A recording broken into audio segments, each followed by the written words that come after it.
Halo, selamat pagi. Di sesi ini kita akan bahas materi tentang impuls dan momentum. Ya. Jadi di animasi barusan bisa kalian lihat, ya. Ini ada golf.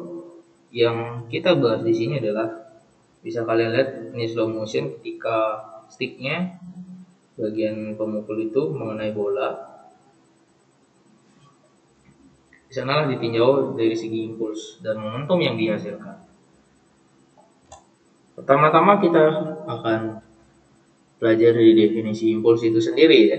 Impuls adalah sebuah gaya yang bekerja pada benda selama waktu tertentu. Jadi impuls ini dapat mengakibatkan benda menjadi bergerak atau sebaliknya. Bisa kalian lihat di sini sebuah foto yang diambil dari bola tenis yang menyentuh raket ya.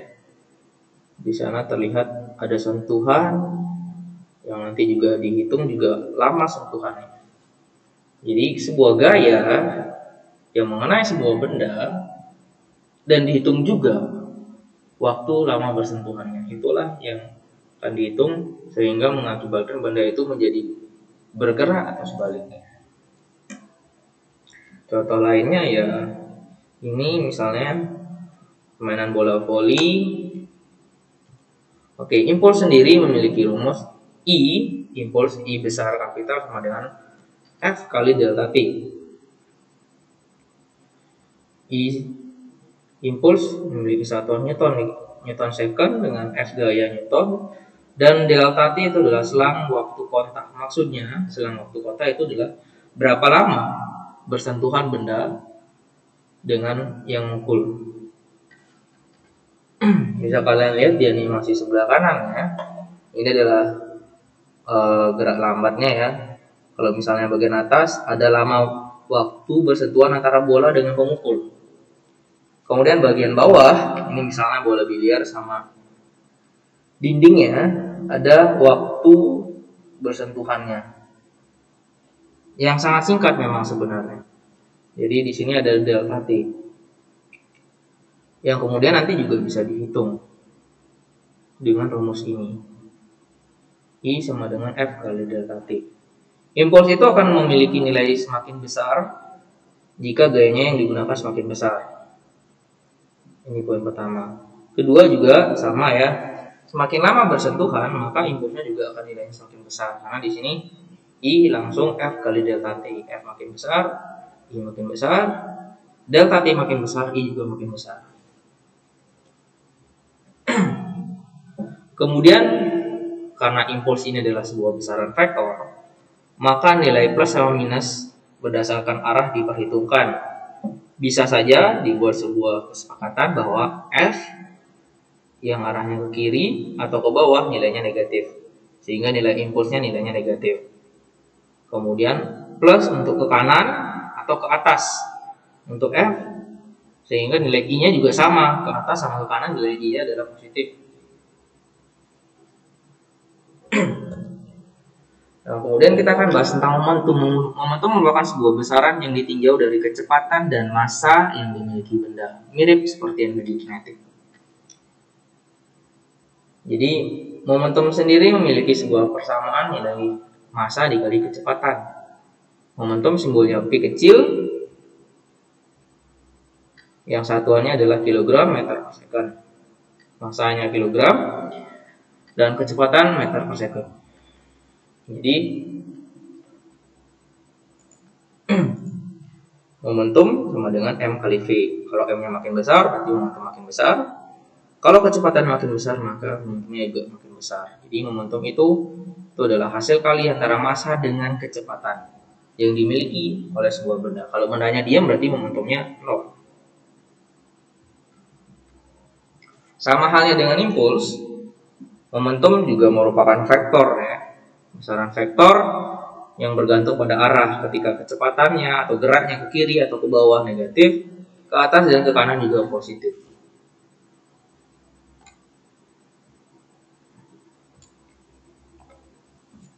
Impuls dan perubahan momentum. Seperti yang sudah kita bahas di awal tadi, bahwasannya impuls dapat mengakibatkan perubahan momentum.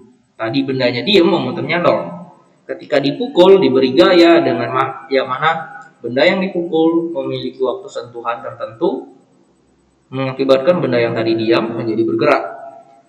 Berarti di sana terjadi perubahan momentum.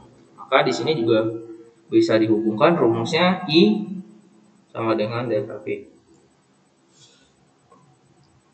I dijabarkan lagi bisa F delta T, yang mana perubahan momentum itu berarti momentum akhir dikurang momentum awal. Masanya karena seandainya masanya sama ya berarti mv2 minus mv1. Akhir dikurang awal, ingat gitu. Dan kemudian M-nya bisa dibawa keluar, bisa jadi mv2 min v1. Jadi F delta T sama dengan mv2 min v1. Dah. Jadi intinya ini adalah konsepnya. Nanti masalah penjabarannya bisa dilatih lagi. Langsung ke contoh soal. Sebuah bola 200 gram bergerak ke kanan dengan kecepatan 2 meter per second. Kemudian dipukul seperti gambar dan berbalik dengan kecepatan yang sama ke kiri. Jadi maksudnya seperti ini. 200 gram awalnya ke kanan. Dipukul balik kecepatannya sama tapi ke kiri. Berapa impuls yang bekerja pada pemukul?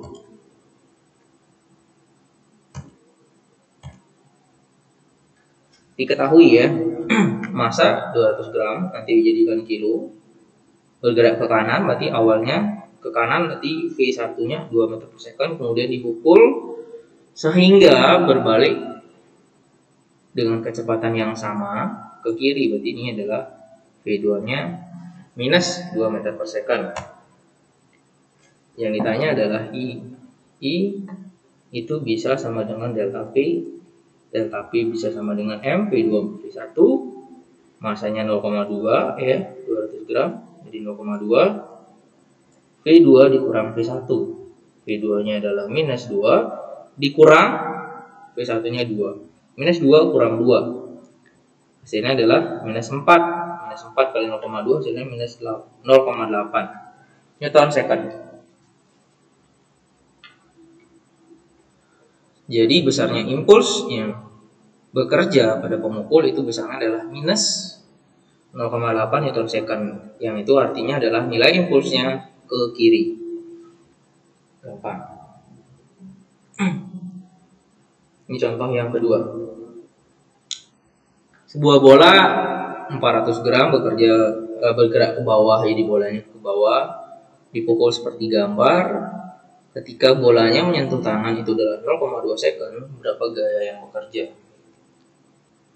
Jadi awalnya ke bawah 15 meter per second, dipukul balik jadi ke atas, jadi kecepatannya jadi 20. Perhitungannya sama, hanya saja yang ditanyakan adalah gaya. Mari kita hitung. Diketahui masanya 400 gram, V1 nya ke bawah berarti minus 15, V2 nya ke atas berarti plus 20. Ada delta T nya di sini 0,2 second ya. Berapa gaya? Kita gunakan I sama dengan delta P. F delta T sama dengan mv2 min v1 masih sama. Kita ganti sekarang angkanya, tanya adalah gaya. F dikali 0,2 sama dengan M nya adalah 0,4 gram ya. Ini harus jadi kilogram. 0,4 kilogram. Maka besaran V2 adalah 20 minus V1 karena awalnya juga minus, berarti minus ada 2 minus di sini. Maka jadi plus kan? Ya, jadinya 0,2 sama F kali 0,2 sama dengan 0,4 dikali 35. Sehingga hasilnya adalah 70 Newton. Ini adalah besarnya gaya yang bekerja kepada bola tersebut yang dilakukan oleh seorang yang digambar. Oke, itu saja saya rasa untuk konsep dasar dari impuls dan momentum yang kemudian bisa kalian lakukan untuk latihan soalnya. Saya akan berikan di tempat yang terpisah. Oke. Setelah ini kita akan masuk ke sesi berikutnya, itu kita akan bahas tentang tumbukan. Jadi tentang hukum kekekalan dari momentum. Jadi intinya di sini adalah benda yang memiliki massa dan bergerak dan mengalami tumbukan ya nanti selanjutnya. Kalau yang di sini kita hanya bahas untuk impulsnya. Oke, sangat sederhana, semoga bisa dipahami dan lebih gampang lagi jika kalian terus melakukan latihan-latihan dari konsep-konsepnya. Sampai jumpa di sesi berikutnya.